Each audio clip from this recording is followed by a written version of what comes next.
Graça e paz, queridos irmãos, sejam bem-vindos a mais um Momento Online aqui da Terceira. Vocês estão bem? Pastor David, como é que você está? Graça e paz. Graça e paz, tudo ótimo, graças a Deus.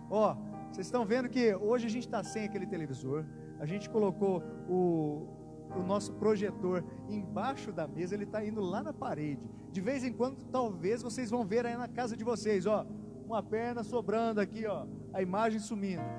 Chama a nossa atenção. Eu dou um cutucado no pastor David e ele dá em mim, para a gente prestar atenção.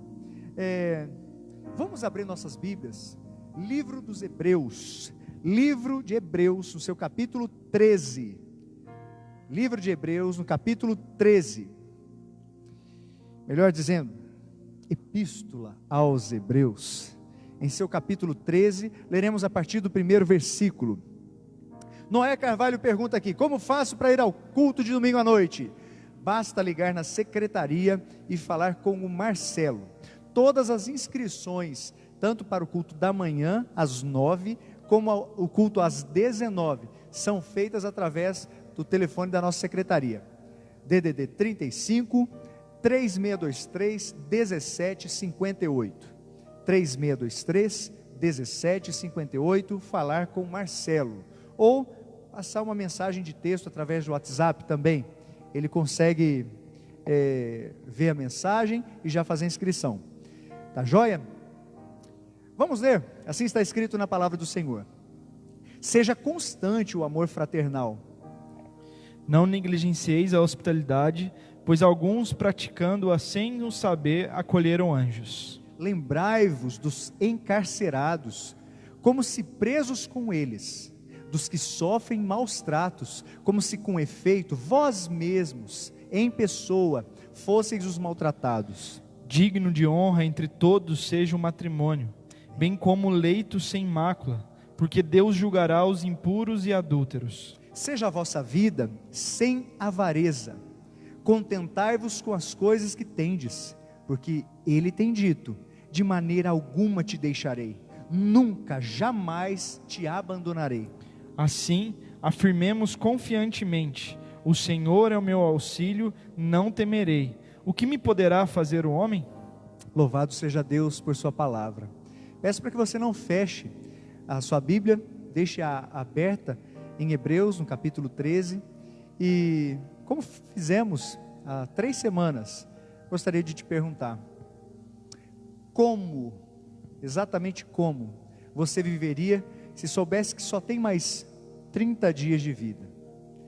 Há 3 semanas fizemos essa pergunta, e se fôssemos contar a partir daquela data, já teríamos uma quantidade bem menor de dias. O que você fez durante esse tempo? Quais foram suas prioridades? Você conseguiu se aproximar mais de Deus? Vamos mudar o olhar teológico. Você crê que o Senhor permitiu que você se aproximasse mais dele? Você crê que Deus moveu o seu interior, fazendo com que você sentisse tristeza pelo pecado, fazendo com que você sentisse necessidade, fome, sede dele, a ponto de não querer mais nada além do Senhor? Eu espero que de uma maneira preciosa você tenha aproveitado esses dias. Esses dias não podem ser simplesmente em vão. Deus tem nos dado uma oportunidade muito rica de crescer em intimidade com Ele. Nós falamos na semana passada que sim, nossa salvação é evidenciada de dentro para fora. Citamos aquele exemplo da lagarta, uma metamorfose acontece, uma transformação acontece de dentro para fora. E assim é na vida cristã. Nós não mudamos externamente para então mudar internamente.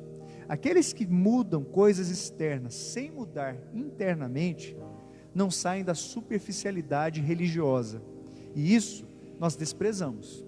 Viver uma superficialidade religiosa poderia ser retratado de forma muito prática em simplesmente frequentar reuniões, participar de lives como essa, ter talvez um bom discurso, falar a respeito de Deus até a todo instante, mas não senti-lo, não vivê-lo, não prestar contas a quem realmente nos chamou das trevas para a luz.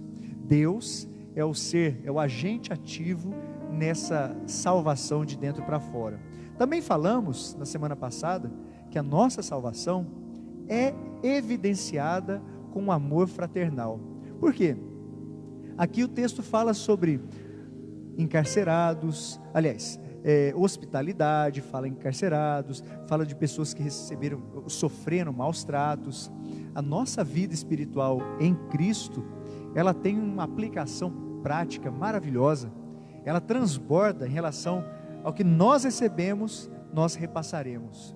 Um coração que foi muito perdoado, consegue perdoar também. Um coração que se entendeu e assimilou ser profundamente amado, consegue amar também. E amar não é uma coisa fácil não, irmãos. O fato é que, assim como o Senhor Jesus nos deu a entender, onde houver o verdadeiro amor cristão, haverá hospitalidade. É legal porque a gente começa a perceber muita coisa no meio disso. O que mais que o senhor lembra de semana passada, pastor David? Seria bom mencionar aqui, para que a nossa mente fique pelo menos mais atenta ao que vai ser falado aqui nessa noite. Uma coisa que fica forte no texto para nós é a ideia da empatia. Empatia, e verdade. aí, às vezes nós temos empatia por pessoas próximas da gente. Verdade. Mas uma coisa que, talvez, não lembro se a gente falou semana passada, mas que eu acabei lendo também, se somos uma igreja, somos uma família. Então, não pode haver distinção dentro desse local, ou dentro da igreja de Cristo, acerca da empatia. Eu não posso ter empatia só contigo. Até porque a gente é próximo, a gente tem facilidade de ter empatia um com o outro. Seria muito mais fácil, né? Mas eu tenho que ter empatia com todos que fazem parte dessa família que é enorme, chamada Verdade. Corpo de Cristo, chamada Igreja de Cristo. Verdade. O que mais, pastor? Tem mais coisas aí que o senhor gostaria de lembrar, de fazer, de alguma maneira, ficar frisado em nossa mente antes de continuarmos esse estudo? Eu quero frisar o que é empatia, que é sentir na pele a dor do outro, a alegria do outro, a felicidade do outro, mas principalmente a tristeza e o choro do outro. Se colocar no lugar do outro, né? Exatamente. Bom, estamos tentando nos colocar no lugar de vocês, cada vez que a gente fica aqui. Irmãos, tem sido até engraçado a gente ouvir alguns relatos de pastores, colegas de ministério, até outros que não são tão próximos assim, eles falando: eu não sabia que era tão difícil ficar na frente da câmera, mas que loucura, que dificuldade, não é para mim. Não era. Seja bem-vindo ao novo mundo, ao mundo virtual, ao mundo das lives, das transmissões, fazem parte. Depois vou tirar uma foto aqui de como a gente está nesse momento. Arranjamos uma luz diferente aqui, vocês estão vendo que a gente está com uma iluminação diferente aqui hoje.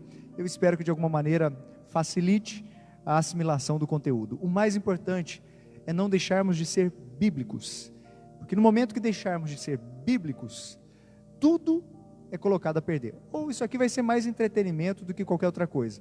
Aqui não é simplesmente um tempo durante o dia para você se distrair. Nós queremos repassar aquilo que a palavra tem a nos ensinar. E dentro do que a palavra tem a nos ensinar sobre a prática da vida, há algumas coisas que nós precisamos aprender. Volto à pergunta: como você viveria se soubesse que só tem mais 30 dias de vida? Se você ainda não mudou algumas prioridades, sugiro que faça algumas mudanças em nome de Jesus. Deus já te capacitou. Semana passada deixamos algumas sugestões aos irmãos. Você conseguiu colocá-las em prática? Uma delas foi essa. Quem precisa ter a certeza do seu amor, dê provas concretas do seu amor àqueles que fazem parte da sua vida. Conseguiu fazer isso? Não conseguiu? Até se esqueceu? Talvez tenha acontecido. Te chamo de novo a isso. Te convido a fazer, em nome de Jesus, o compromisso de demonstrar o seu amor a algumas pessoas que são importantes para você. Em segundo lugar, ajude alguém a pagar uma conta.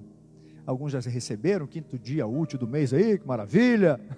Já passou, já estamos na 2ª semana do mês de agosto. Seja na fila da padaria, do supermercado, eu quero te incentivar a fazer isso. E não fazer de uma maneira pejorativa, para demonstrar que você pode fazer isso. Tem até um vídeo rolando aí na internet de um rapaz que foi pagar o lanche para o outro, e de repente catou o lanche que ele pagou. Vocês viram isso aí? Misericórdia, tem de tudo na internet. Se propõe a fazer algo de bom a outra pessoa. a gente sempre procura fazer algo de bom à nossa pessoa. Nesse caso aqui, queremos te incentivar ao altruísmo. Eu espero que a gente consiga. Talvez você não vá pagar nada, mas você vai perdoar a dívida de alguém. Perdoar a dívida é algo surreal, é algo inimaginável em um mundo mesquinho e orgulhoso, como conhecemos. Perdoar uma pessoa é, de certa maneira, perdoar uma dívida. Eu quero te incentivar a fazer isso também. Quem você precisa perdoar? Com quem você talvez não tem mais um relacionamento tão empático por causa da falta de perdão? A quem você talvez precisa pedir perdão? Talvez você não pede perdão porque a pessoa até hoje não reconheceu o seu erro. Você errou também, mas a pessoa não reconheceu o erro, você também não vai reconhecer pedir perdão. Então, a quem você precisa perdoar? Faça isso de graça. De graça nós recebemos, de graça devemos dar. Porque Deus, Ele continua sendo sempre o mesmo. E Ele vai te capacitar a fazer o mesmo. Cremos nisso, Pastor David? Com certeza. Pastor David, chega de imprevisto hoje, hein? Chega, hein? O que os irmãos estão falando aí, pastor? Tem algum comentário que seja propício comentarmos aqui também, compartilharmos? Luísa, Deus tem usado da vida de vocês, pastores, Júnior, David e Onésimo, para nos trazer mensagem de conforto, força e alento. Permaneçam firmes, Deus continuará sustentando-os. Amém, amém e amém. Falei 3, pelos 3. Te vi hoje, viu, Luísa? Passando pela ponte. Fui dar um tchau assim, mas também já estava passando muito rápido. Tia Marlene, verdade, Luísa, Deus abençoe muito esses 3 pastores. Gente, assim a gente fica muito feliz, muito agradecido pelo carinho, pelas orações e pela maturidade dos irmãos, por entenderem que muitas vezes algumas coisas aqui saem fora do planejado por nós, mas dentro dos planos de Deus. Vamos ao texto, irmãos. Eu quero que você frise agora uma leitura do 4º versículo desse texto. Vamos ler juntos? Digno de honra entre todos seja o quê? O matrimônio. Então, só para a gente se contextualizar novamente. Seja constante o amor fraternal. É a primeira frase do capítulo 13. Aí, no 2º versículo, fala sobre hospitalidade, fala sobre se lembrar, a empatia, se lembrar de encarcerados, de pessoas que sofrem maus tratos. A gente vê isso no 3º versículo, e como numa cadência, como em algo progressivo, em algo indutivo, você vê o amor fraternal, a hospitalidade, a empatia, e aí, dentre todos esses relacionamentos, tem uma frase já no início, primeira frase do 4º versículo: digno de honra entre todos seja o matrimônio, bem como leito sem mácula, porque Deus julgará os impuros e adúlteros. Belo começo, hein, para o texto de hoje. Profundo e essencial para os nossos dias. Como é que está sendo esse tempo de casado, pastor David? Quanto tempo já? Vamos fazer, agora você me pegou. Que é isso? Corta, corta, gente. Agosto, setembro, outubro, 10 meses. 10 meses, coisa boa já. Foi aqui. Ganhou um presentaço, né? Porque a quarentena tem todas as dificuldades, o lado triste da história, mas uma coisa para nós que nós temos conversado é que Deus nos deu de presente esse tempo juntos, porque nós temos essa necessidade de estarmos separados alguns dias da semana por causa da faculdade dela. Ela estava para voltar agora, segunda-feira que vem, e já foi cancelado de novo, e nosso coração se alegra por isso. De certa maneira, serviu para que os laços fossem fortalecidos. Sim. Bom, menos de um ano, eu estou há 13, casado com a Aline, completamos 13 no dia 2 de junho, e vou falar sério, tem coisas que parecem novas, tem outras que a gente gostaria de já ter mudado há muito tempo. Eu imagino que ela muito mais do que eu, ela olhando para mim e falando, eu já devia ter mudado há muito tempo. Mas O que o texto, de certa maneira, nos dá a entender é que o lar, a casa, o lugar onde habitam pessoas que fizeram uma aliança entre si, mas diante de Deus, diante dos olhos do Senhor, o lar é o primeiro lugar onde o amor deve ser colocado em prática. Não tem como a gente fugir disso. O 4º versículo é uma seta apontando para essa realidade. O lar é o primeiro lugar onde o amor deve ser colocado em prática. Um lar cristão começa com um casamento cristão, dentro da vontade de Deus. A gente precisa enfatizar isso. Já quero fazer uma propaganda de quinta-feira aqui, se a internet não cair de novo, igual quinta-feira passada. Pastor Onésimo e eu falaremos sobre isso, o que é o casamento. Falaremos a respeito de algumas características do casamento, algumas coisas que só o casamento tem. E falaremos também a respeito de algumas, infelizmente, com algumas posturas relacionadas ao casamento, não deveriam fazer parte de um casal, seja ele um casal qualquer, ou muito menos um casal cristão. Fato é, irmãos, que dá-nos a entender a continuidade dessa primeira frase, que o que o autor do livro aos Hebreus, a epístola aos Hebreus, quer dizer é algo muito mais profundo. Se ele fala a respeito de amor fraternal, se ele fala a respeito de hospitalidade, se ele fala a respeito de empatia, obviamente ele fala isso porque tinha necessidade de falar. Se ele menciona o casamento, é porque o casamento precisava ser mencionado. E dá-nos a entender o porquê. Logo depois dessa primeira frase, está dizendo, seja, vamos colocar de novo, né? Digno de honra entre todos seja o matrimônio. E aí ele coloca, bem como se fosse, e também, ou uma ênfase, né? Em relação ao leito sem mácula. O que seria esse leito sem mácula? Tudo nos dá a entender que esse leito sem mácula é algo relacionado à pureza, santidade no relacionamento conjugal. Ou seja, vamos falar de uma forma mais clara, tirem as crianças da sala. Não. Nosso conteúdo não é censurado. O sexo fora do casamento é algo pecaminoso, é algo desprezível aos olhos de Deus, é algo que não deveria ser desejado por cristãos genuínos. E muito mais do que isso, é algo destrutivo. O leito sem mácula, aquilo que o autor aqui usa, é o lugar que o casal geralmente se deitava para descansar, ele deve ser sem mácula, ou seja, sem sujeira, sem impureza, sem qualquer coisa que possa atrapalhar o relacionamento com Deus que é santo, com Deus que é puro. Quando a gente olha para isso, obviamente, temos que lembrar, a vida a dois é algo criado por Deus. Está lá, fincado no início da história da humanidade. Vida a dois, algo criado por Deus. Deus criou o homem exatamente como Ele quis, com sensações, com impressões, com desejos. Deus colocou os hormônios no homem. Eu falando homem aqui, estou obviamente relacionando à humanidade.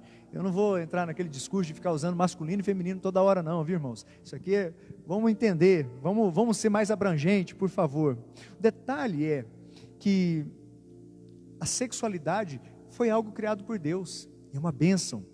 Deus criou a sexualidade, Deus colocou desejos no homem. Sabe aquele negócio que passa a mão aqui assim, a pessoa vai, arrepia. Deus colocou, é uma delícia, é coisa de Deus mesmo, é coisa maravilhosa. Sabe aquele negócio que você lembra da pessoa, o coração vai, a mão sua, a voz às vezes falha quando a pessoa está começando a sentir algo pela outra. É coisa que Deus fez, foi coisa que Deus criou. E inclusive a gente tem que entender, como pai, como mãe, que Deus fez isso nos nossos filhos também.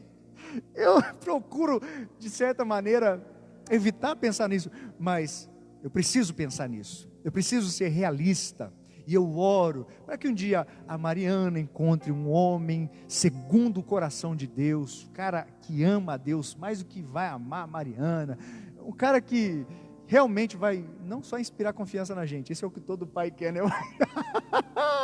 Meu Deus! Eu oro para que Alice encontre um príncipe lindo, Mariana encontre também. Vai ter o dia que isso vai acontecer. Talvez elas vão ficar até com vergonha no momento que estiverem sentindo alguma coisa pela pessoa, não vão querer falar comigo. Espero que falem, viu, filhas? Estamos juntos aqui, papai, amigão. Alguns vão dizer assim, sabe de nada, inocente. Fato é, essas coisas são de Deus. Acontece que em Gênesis, no 3º capítulo, o pecado entrou em cena.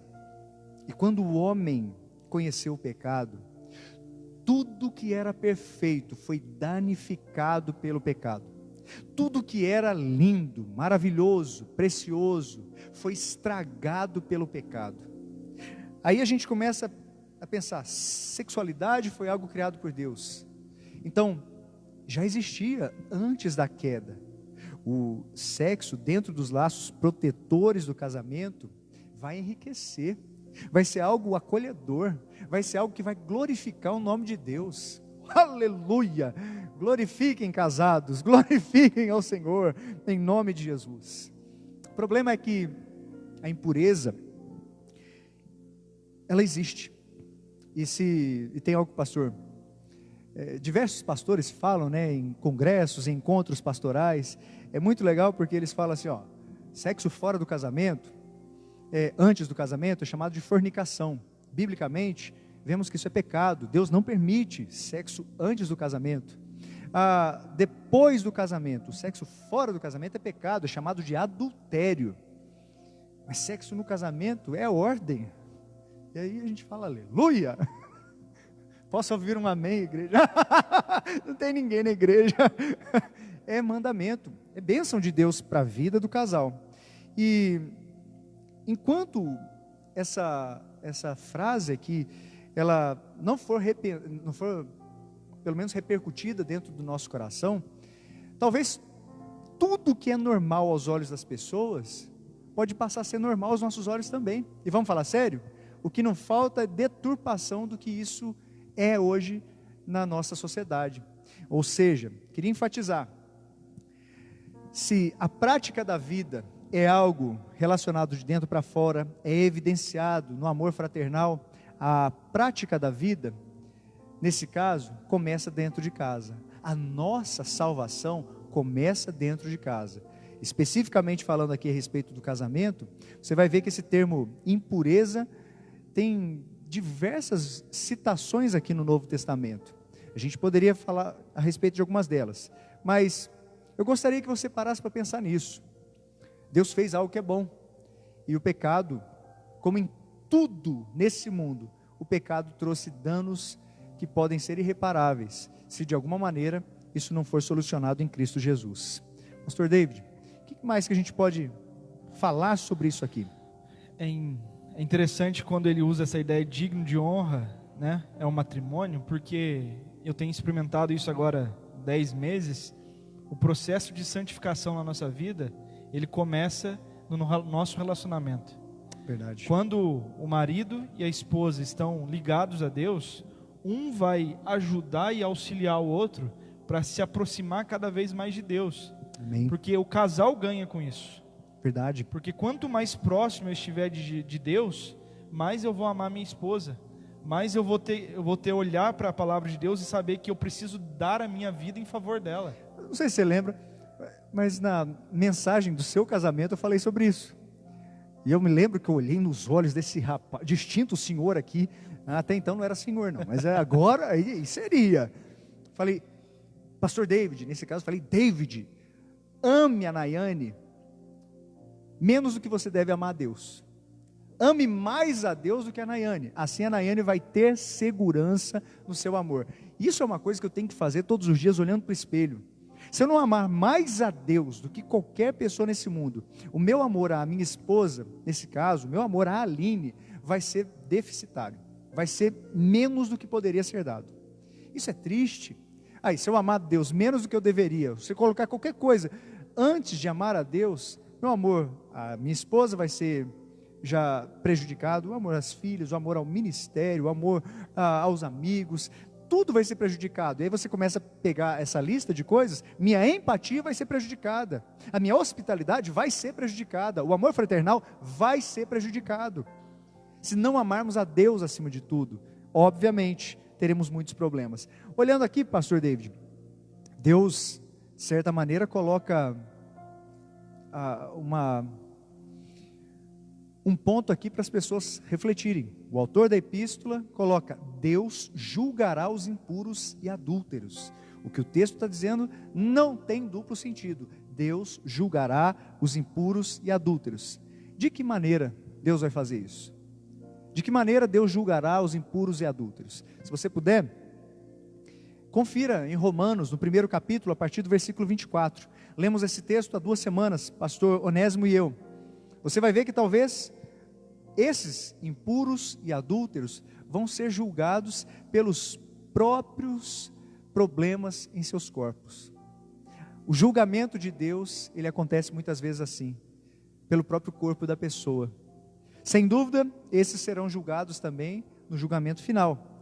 Você pode abrir em Apocalipse, no capítulo 21, lá no derradeiro já das linhas da palavra inspirada por Deus, Apocalipse, em seu capítulo 21.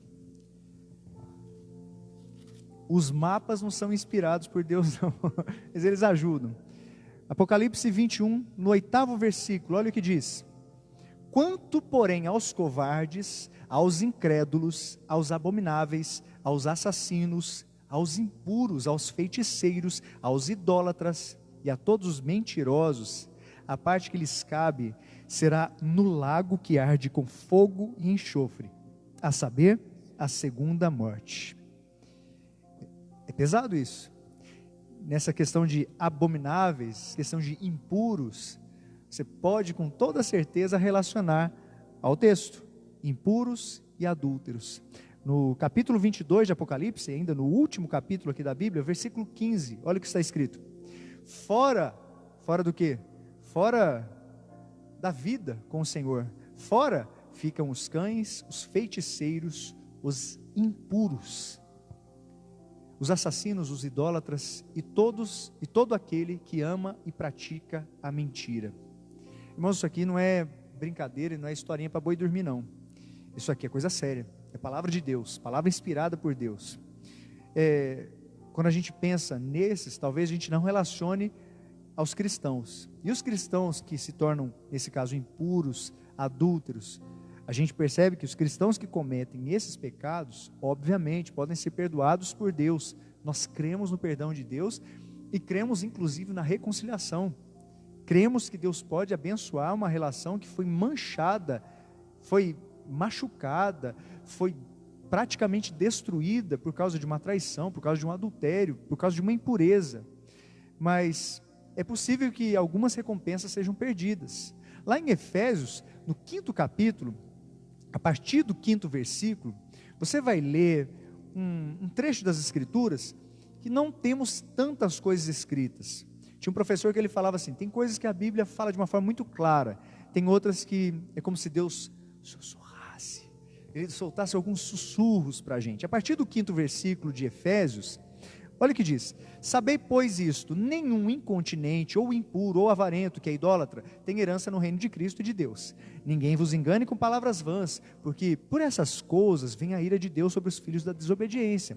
Portanto, não sejais participantes com eles. Outrora erais trevas, e vai falando sobre os frutos das trevas, o fruto da luz, falando para não ser cúmplice. E o texto parece que nos dá a entender que há uma recompensa eterna para aqueles que permanecem fiéis ao Senhor. Aquilo que muitos conhecem como galardão. Hoje, vamos falar claramente aqui, infelizmente os pecados sexuais são apresentados como forma de entretenimento. Eles são apresentados em filmes, em séries, eles são apresentados na forma de música. A maior parte das piadas que existem são relacionadas à impureza nessa área. E, amados irmãos, a igreja está inserida nesse contexto. Você e eu estamos inseridos nesse contexto. Eu não assistirei tal série porque naquela série tem muitas cenas que eu não deveria assistir. Aí o outro fala assim: mas dá para pular. Mas dá para a gente fechar os olhos. Eu já sei o que é isso, eu sou casado. Mas são estímulos que vão entrando na nossa mente, e não apenas isso. É uma normalidade daquilo que é imoral, daquilo que é impuro, daquilo que é sujo, daquilo que é a maior degradação da humanidade. Isso vai entrando na nossa mente como se fosse algo normal, e a partir de um determinado ponto, aquilo que é tantas vezes visto, passa a não ser mais combatido na ideia de ser algo pecaminoso. Até que alguém chega para você e fala: caí, tropecei. Aí você, que talvez algum tempo até antes acharia ruim, traria uma admoestação, não aceitaria isso como sendo normal, talvez você vá até achar assim: mas é normal, né? Afinal aconteceram tantas coisas antes, afinal ela não te procurou, ela não te ajudou, afinal ele é um cavalo. Irmãos, vamos falar sério? Isso está normalizado dentro da nossa sociedade. Um lar cristão, consagrado, é a coisa mais parecida com o céu que se pode experimentar na terra. Um lar cristão, consagrado, não é perfeito, mas é o que mais se parece com o céu aqui na terra. Cá para nós aqui. É o que mais se parece com o céu na terra? O seu matrimônio? Ou foi o que mais se parecia na terra? Tem muitas pessoas que são viúvas e acompanham aqui nossas lives. Tem pessoas que desejam se casar e até trazem algo idealista relacionado ao casamento. Quando eu me casar, vou passar a ler a Bíblia. Quando eu me casar, vamos passar a orar juntos. Quando eu me casar, eu vou pensar mais em Deus. Talvez você vá se casar, isso nunca vai acontecer, porque você decidiu começar só depois. Pastor David, estou falando demais, por favor, me ajude aí. Como que a gente pode, de alguma maneira, ver essa pureza de Deus sendo evidenciada aí no casamento? Uma das expressões também acerca do casamento que me chama muita atenção é: o único relacionamento humano mais parecido com a Trindade é o casamento. De um vivendo em função do outro, para que o outro sobressaia, para que o outro seja glorificado e vice-versa. Amém. Nós vemos a obra da salvação, Deus fazendo algo, Jesus fazendo algo, Espírito Santo fazendo algo, e cada um não trazendo a glória para si, mas um dando a glória ao outro. Para que a harmonia, o Tim Keller fala de uma dança, é uma dança harmônica, onde cada passo é perfeitamente sincronizado para que a Trindade viva em paz, em unidade, e assim como o casamento deve ser também. Mais sobre isso, especialmente mais sobre esse assunto, nós falaremos na quinta-feira, de uma maneira bem mais enfática. Mas eu queria que você não fosse terminar esse tempo aqui hoje que teremos, sem enfatizar um pensamento relacionado a isso. A sua família tem sido o lugar mais parecido com o céu na terra? Obviamente, por sermos pecadores, sermos imperfeitos, nossos erros, primeiramente, são demonstrados nos lugares onde a gente tem um contato mais próximo, dentro de casa. Mas cristão não tem essa ideia de, pelo menos não deveria ter essa ideia de: esse é meu jeito, eu sou assim mesmo, eu nasci assim, vou morrer assim. Não, peraí, alto lá, isso aí é coisa da literatura brasileira, isso é coisa de Gabriela, isso não é coisa de pessoas que foram transformadas pelo Senhor. Cristãos passam por mudanças, louvado seja Deus pelas transformações, pelas mudanças. Sendo transformados, se somos talvez, tínhamos o costume de ser algo que não agradava a Deus, hoje não precisamos ser mais, em nome de Jesus. Então pode ser mudado sim, para a glória de Deus. Eu espero que você mude, ainda há tempo de mudar. Talvez hoje você colha algumas consequências de escolhas que foram feitas lá atrás. Talvez seu casamento foi uma tragédia na sua vida. Talvez você foi firme, você foi fiel a Deus, e você sofreu consequências da falta desse comprometimento do seu cônjuge. Permaneça firme em nome de Jesus, essa é a palavra que temos para te dar. Permaneça firme com o Senhor, Ele jamais vai se decepcionar com um coração que se rende completamente a Ele. Pelo contrário, em vez de sentir o peso das mãos de Deus, é você quem vai estar sobre as mãos de Deus, não a mão de Deus que vai estar sobre você, para que você seja punido, mas ela vai te sustentar. Porque em momentos assim, a gente até se esquece, ou pelo menos acha difícil de encontrar algo que nos mostre que Deus está conosco. Na hora que a gente não está enxergando, a mão dele está por baixo da gente, nos sustentando. Porque se não fosse isso, nós já estaríamos completamente desorientados. Amando a Deus, tudo isso, amando a Deus em primeiro lugar. É legal porque quando a gente ama a Deus, então a gente tem uma relação boa com Ele, a gente tem uma boa relação fraterna, a gente passa a ser mais hospitaleiro, a gente passa a ser mais empático, a gente valoriza a principal relação que existe no relacionamento humano, e a gente passa a ter uma outra característica. A gente percebe isso nesse quarto ponto que queremos enfatizar. A nossa salvação, que é evidenciada de dentro para fora, que é evidenciada no amor fraternal, que começa dentro de casa, a nossa salvação prioriza sempre o amor a Deus. Isso é um resumo do que foi falado até aqui. A nossa salvação prioriza sempre o amor a Deus. Olha aqui, versículos 6 e 7. Pastor David, pode ler, por favor? Aliás, 6 e 7 não, 5 e 6, por favor. Seja a vossa vida sem avareza. Contentai-vos com as coisas que tendes, porque Ele tem dito: de maneira alguma te deixarei, nunca, jamais te abandonarei. Assim, afirmemos confiantemente: o Senhor é o meu auxílio, não temerei. Que me poderá fazer o homem? Quando a gente ama a Deus da forma correta, a gente se relaciona bem com as pessoas ao nosso redor. E é legal porque a gente passa a ter uma relação correta com as coisas materiais também. É exatamente isso que o trecho está querendo dizer. O nosso relacionamento com as coisas materiais passa a ser diferente. É claro que cristãos passariam por sofrimentos relacionados à parte econômica. Aqui no livro de Hebreus, se você olhar no capítulo 10º, no versículo 34, olha o que diz: porque não somente vos compadecestes dos encarcerados, o autor da epístola reconhece, como também aceitastes com alegria o espólio dos vossos bens, tendo ciência de possuirdes vós mesmos patrimônio superior e durável.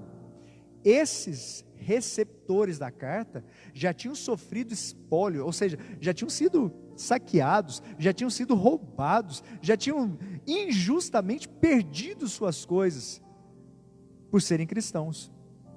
Talvez nós nunca teremos a oportunidade de passar por isso. Se tivermos, Deus vai nos capacitar a passar por elas. Mas não é fácil aceitar com alegria o espólio dos nossos bens. Mas não é fácil mesmo. Não é fácil com alegria a gente, às vezes, aceitar a perda de 5, 10 reais na rua. Não é fácil aceitar, muitas vezes, o arranhão na porta do seu carro, de alguém que passou com a bicicleta e, de uma forma descuidada, deixou arranhar. Não é fácil a gente aceitar, muitas vezes, o sinal da internet que a gente está pagando e está falhando. Não é fácil aceitar, e a gente quer tocar o terror, a gente quer brigar, a gente quer, eu vou atrás dos meus direitos. Vamos falar sério? Os nossos problemas econômicos, os nossos problemas ecológicos, os nossos problemas financeiros, os problemas desse mundo atual, irmãos, são daqui. São daqui. E na maior parte das vezes, as coisas que trazem um certo desconforto para a gente, quando a gente perde, elas não passam de luxo, algo que a gente poderia muito bem viver sem. Fato é que quem é consciente desse amor a Deus, entende que algo superior nos espera. Eu não estou dizendo aqui de forma material. Alguns luxos de hoje, eles podem muito bem, de alguma maneira, serem considerados não luxo, mas lixo, quando nós estivermos na eternidade. Teve uma história, estava lendo aqui um comentário do Warren Wiersbe, até estou aqui com ele. Se você tiver possibilidade, adquira comentários bíblicos. Se você quiser sugestões, temos algumas. Olha a história que o Wiersbe conta. Um casal cristão ministrava a outros cristãos na Europa Oriental, atrás da cortina de ferro, lugar onde o evangelho não era bem-vindo. O casal havia levado livros cristãos, cobertores e outros artigos de primeira necessidade. Na reunião da igreja, os dois garantiram à congregação que os cristãos lá nos Estados Unidos, oravam por seus irmãos e irmãs em Cristo na Europa Oriental. Oravam com aquela noção: nós estamos bem, são eles que estão passando por perseguição, por um sofrimento relacionado à fé. E aí um dos membros da igreja se levantou e disse: ficamos felizes com isso, mas temos a impressão de que os cristãos nos Estados Unidos precisam de mais orações ainda. Nós, aqui na Europa Oriental, estamos sofrendo, mas vocês lá nos Estados Unidos têm uma vida confortável, e é sempre mais difícil ser um bom cristão quando se tem muito conforto. O que será que ele quis dizer, hein, pastor David? É sempre mais difícil ser um bom cristão quando se tem muito conforto. Isso está inteiramente ligado a esses termos aqui: avareza, amor ao dinheiro, não é? Sim, porque quanto mais nós temos, menos nós deixamos de confiar. Peraí, fale de novo. Quanto mais eu tenho, menos eu dependo e preciso confiar em algo ou alguém maior e superior a mim. Será que por isso que Jesus disse que quão difícil seria entrar no reino dos céus um rico? Seria mais fácil um camelo passar pelo fundo da agulha do que um rico entrar no reino dos céus? Sim, porque esse jovem lá, que é a história dele, ele confiava a sua vida nos seus próprios méritos, naquilo que ele poderia fazer. E tanto que ele fala: o que eu tenho que fazer para herdar a vida eterna? Ou seja, a vida dele, a salvação, estava pautada naquilo que ele poderia fazer com os recursos que ele tinha em suas mãos. Verdade. E nós vemos na história que a maioria dos países desenvolvidos são países ateus, porque eles chegaram num nível em que tudo que eles precisam, que é básico para a sobrevivência, eles têm. E aí nós vemos nos países menos desenvolvidos essa procura por Deus, porque nós precisamos, nós não temos uma saúde de ponta, tem uma hora que a nossa saúde vai ser debilitada e nós precisamos de Deus. É impressionante quando pessoas que estão passando por enfermidades reconhecem isso. Geralmente é um momento onde uma luz de emergência é acesa na mente, na cabeça. Eu preciso de Deus, eu preciso de Deus. E invariavelmente, independente da época, diversas pessoas vieram buscar a Deus depois de passarem por momentos de limitações em suas provisões, seja na área da saúde, seja na área financeira, seja na área relacional, afetiva, amorosa. Impressionante como isso acontece.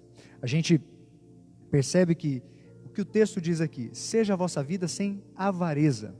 Avareza é o desejo do ter pelo ter, independente da sua necessidade.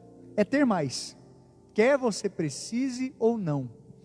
Perguntaram o cara que era muito rico: quanto um milionário precisa realmente para se sentir feliz, para se sentir completamente rico? Só 1 milhão a mais. Eu já ouvi essa pergunta com uma resposta, uma outra versão: quanto você precisa para ser satisfeito com o que você tem materialmente? A pessoa respondeu: um pouquinho a mais que eu tenho, né? Se tiver um pouquinho a mais, estou feliz. Vou falar sério, quem aqui recusaria um aumento nas suas provisões? Você recusaria? Eu também não, eu gostaria. Você não gostaria de ter talvez R$1.000 a mais como provisão na sua vida? Agora vai falar que eu sou avarento porque eu quero R$1.000 a mais. Não, todo mundo quer. Agora, a procura por isso, ela passa por diversos estágios. Isso é perigosíssimo. Se as coisas que são feitas simplesmente pelo ter, acabam muitas vezes não acompanhando a devoção a Deus.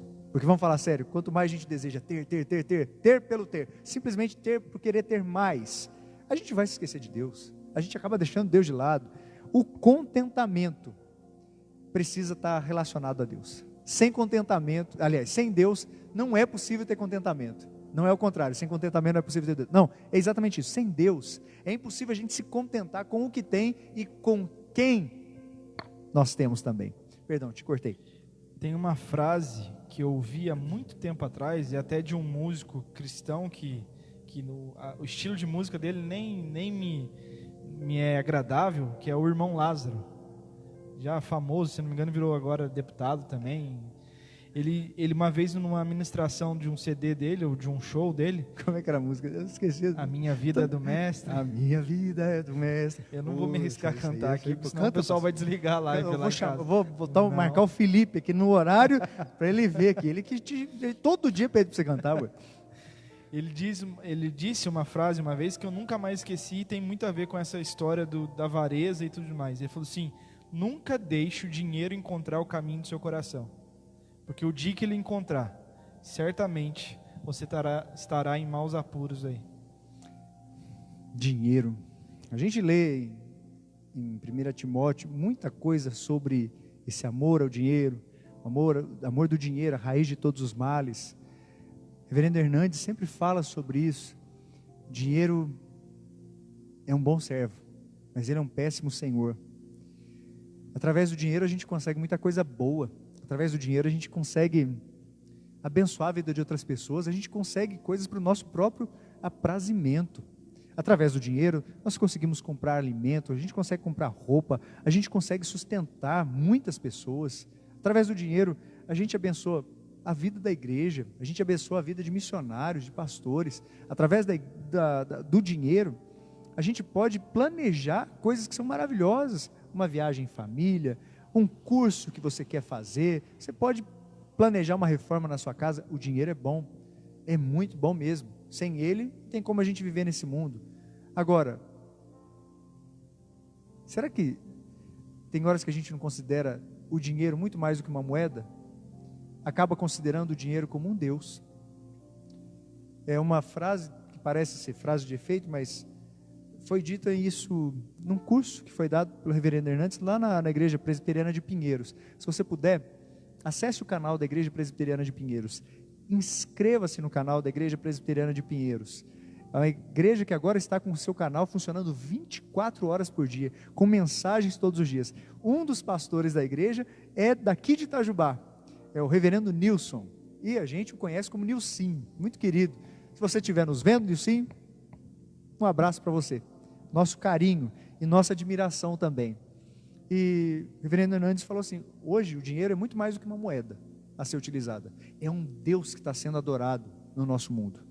Por causa do dinheiro acontecem brigas, por causa do dinheiro acontecem desconfianças, acontece descontentamento, por causa do dinheiro acontecem os roubos, acontecem todos os níveis de corrupção nesse mundo. E se nós não atentarmos para isso, seremos nós, e aqui eu vou dizer essa palavra no sentido mais amplo, biblicamente falando, nós seremos os malditos, que desejaremos adorar mais ao dinheiro do que ao próprio Deus. Cuidado, quem busca desenfreadamente o dinheiro, talvez vai acabar perdendo o seu relacionamento com Deus, vai acabar perdendo o seu relacionamento com o próximo, vai acabar perdendo a hospitalidade, vai acabar se esquecendo dos encarcerados, dos que sofrem maus tratos, vai acabar se esquecendo do próprio casamento. Isso acontece. E como acontece? Sim. O pastor Onésimo, que está aqui conosco, comentou aqui: é mais difícil ser fiel na prosperidade do que na adversidade. Sem dúvida, pastor, sem dúvida. Não à toa, quando eu li a história aqui desses cristãos que estavam lá na cortina de ferro, eu fico imaginando a mesma coisa em relação aos cristãos que hoje são perseguidos. Os cristãos que estão em lugares onde o cristianismo é hostilizado. Alguns ficam pensando assim: eu vou orar para que acabe a perseguição. E não são poucas as histórias de cristãos que estão em países assim e falam assim: não ore para que acabe a perseguição, ore para que vocês tenham mais fé, e orem para que a nossa fé seja mantida viva, para que de alguma maneira a gente não se esqueça disso. Nós temos muito mais talvez possibilidades de não confiar em Deus, na bonança, na fartura, na alegria, do que pessoas que estão sofrendo perseguição todos os dias. Está dando para entender, queridos? Estou vendo aqui muita participação dos irmãos, bastante gente assistindo aqui, viu? Ronildo, verdade, pastor Edna, graça e paz, irmãos, palavra abençoada, amém. Uma noite de paz para a senhora, minha irmã. Fátima escreveu: o casamento deve ser honrado por todos. Muito bom a senhora ter escrito isso aqui, viu, Fátima? Por quê? Deve ser honrado por quem está casado, deve ser honrado pelo cônjuge em relação ao outro, e deve ser honrado por aquele que não é cônjuge do outro. Que sentido? Você não tem que ficar de conversa mole com pessoa que já está casada, não. A pessoa que é solteira. A pessoa que é casada não tem que ficar de conversa mole com pessoa que já é casada também, não. Tem que ser honrado por todos. Coisa boa. Dona Ditinha, um abraço para a senhora, viu, minha irmã? Que Deus abençoe sua vida, que Ele te encha de graça em nome de Jesus. Caminhando aqui para o encerramento, irmãos, o que combate essa avareza é o contentamento, é a gratidão. E aí, a gente percebe, contentamento nunca vai poder vir de coisas materiais, porque até parece uma coisa que é gradativo. Quanto mais tem, o ser humano mais quer. Sempre insatisfeito, faminto, insaciável, quer porque quer, porque quer. Tem uma música daquela banda Fruto Sagrado que fala isso, a sanguessuga. Um vazio incomoda a alma, nada satisfaz, a sanguessuga sempre quer mais. Poder, dinheiro, sexo e até rock and roll. A gente vê que a insatisfação, ela geralmente está ligada a uma falta de consciência de Deus. Olha o que diz o Evangelho de Lucas, no seu capítulo 12, no versículo 15. Tende cuidado e guardai-vos de toda e qualquer avareza, porque a vida de um homem não consiste na abundância dos bens que ele possui. Aqui, quantas pessoas você conhece que de certa maneira são identificadas pelos bens que ela possui? Fulano, quem fulano? Aquele dono do carro, aquele daquele carro vermelho bonito, aquele carro... olha quem tem carro vermelho bonito, não foi? Ah, fulano, aquele fulano lá que mora na frente da praia. Ah, fulano, aquele lá que tem aquela casa bonita, aquele lá que é ricaço, ricão, aquela mansão. Olha o que diz o 6º versículo, é uma declaração de fé. Pode ler, pastor David? Assim afirmemos confiantemente: o Senhor é o meu auxílio. Amém. Não temerei. Que me poderá fazer o homem? O Senhor é meu auxílio, não temerei. Que me poderá fazer o homem? Se você puder, abra sua Bíblia lá no livro dos Salmos e veja o Salmo 118, no 6º versículo. Salmo 118, no 6º versículo. Olha o que ele diz: o Senhor está comigo, não temerei. Que me poderá fazer o homem? Sabe como é precioso pensar nisso? Essa pergunta do salmista é respondida em Jesus. O Senhor está comigo, não temerei. Que me poderá fazer o homem? O que o homem pode nos fazer é ferir mortalmente o físico, mas Filho do homem, o Rei dos Reis, o Senhor dos Senhores, que se fez gente, que se fez homem, habitou entre nós, Ele sofreu todo o dano por você e por mim. Ele é o nosso auxílio. É por causa dele que nós não podemos temer, não precisamos temer absolutamente nada. O homem, com toda a sua maldade, com toda a sua malignidade, com todo o seu potencial de fazer alguma coisa danosa, ele não pode fazer nada relacionado à nossa salvação. A nossa salvação prioriza sempre o amor a Deus. Está dando para entender? Isso aqui é uma declaração de fé, irmãos. O que o autor da Epístola aos Hebreus faz é uma declaração de fé. Os homens maus, perversos, que perseguiam cristãos aqui nessa época, eles estavam invadindo comunidades cristãs, lugares onde eles conheciam que tinham cristãos, casas de cristãos, e tomavam tudo desses cristãos, os expunham à vergonha, ao ridículo. Eles tomavam seus bens, eram roubados, eram saqueados, o espólio acontecia.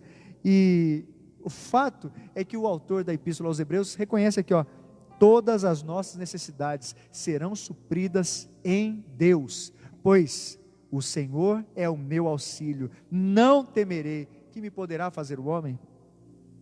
Ai, irmãos, eu gostaria, e eu peço para que minha fé seja desse tamanho, para que a gente possa dizer isso mais vezes, para que eu possa dizer isso sem medo algum. Uma mulher chegou a dizer ao evangelista Moody: eu encontrei uma promessa maravilhosa nas Escrituras, e sempre menciono, e quando eu tenho medo, eu me lembro e profiro em voz alta. Salmo 56, 3. Lembra o que está escrito? Salmo 56, 3. Vamos ler? Livro de Salmos, Salmo 56. O livro de Salmos não é separado em capítulos, é separado em Salmos. Salmo 56, versículo 3. Em me vindo o temor, hei de confiar em ti. Ou seja, vindo qualquer tipo de medo, o que aquela mulher falou assim: eu encontro segurança nessa promessa. eu vou confiar em ti, hei de confiar em ti. E aí o evangelista Moody respondeu, eu tenho uma promessa ainda melhor. Ela falou, melhor que essa? Mesmo quando tiver medo, eu vou confiar em Deus? Ele falou, melhor ainda. Abra lá em Isaías, profeta Isaías, capítulo 12, segundo versículo. E você abra na sua casa também, Isaías, capítulo 12, versículo 2. Falei 5? É 2. Eu estou abrindo aqui, já estou no 9 e estou voltando para trás. Eis que Deus é a minha salvação, confiarei e não temerei. E é legal porque quando Moody responde isso, ele não está querendo dizer que aquela promessa que a mulher se segurava tanto não era verdadeira. É verdadeira. Ela se segurava na promessa. Quando o medo vier, eu hei de confiar em ti. Mas de certa maneira, ele se segurava em algo superior. Ele dizia, eis que Deus é minha salvação, confiarei e não temerei. Irmãos, o que de certa maneira reflete o que está escrito lá em Hebreus. Hebreus 12, 6. As duas promessas são verdadeiras, ou melhor, as duas afirmações são verdadeiras, mas as suas aplicações são diferentes. O mais importante é reconhecer esse relacionamento com Deus, porque sem Ele a gente vai temer, a gente vai tropeçar, a gente vai cair, a gente vai se atemorizar, a gente vai se desesperar, a gente vai ficar com raiva, a gente vai chutar o balde, a gente vai fazer o que não agrada a Deus. O fato é esse. Eu creio plenamente que olhando para Cristo, o nosso Senhor, o nosso ajudador, e não colocando confiança nas coisas materiais, a gente vai ter prioridades direcionadas de uma maneira correta, seja para viver 30 dias, seja para viver 30 meses, seja para viver 30 anos, seja com Covid, seja sem Covid, seja de máscara, seja sem máscara, seja passando álcool em gel ou não, nós viveremos confiando naquele que está acima de todas as coisas. Eu espero que em nome de Jesus você tenha força para isso. Hebreus, o reverendo Onésimo aqui nos lembra, Hebreus vem nos lembrar que rituais, religião, bens, etc., não são capazes de trazer descanso. Cristo é o nosso descanso. Louvado seja Deus por isso. Que Cristo seja o descanso da sua alma.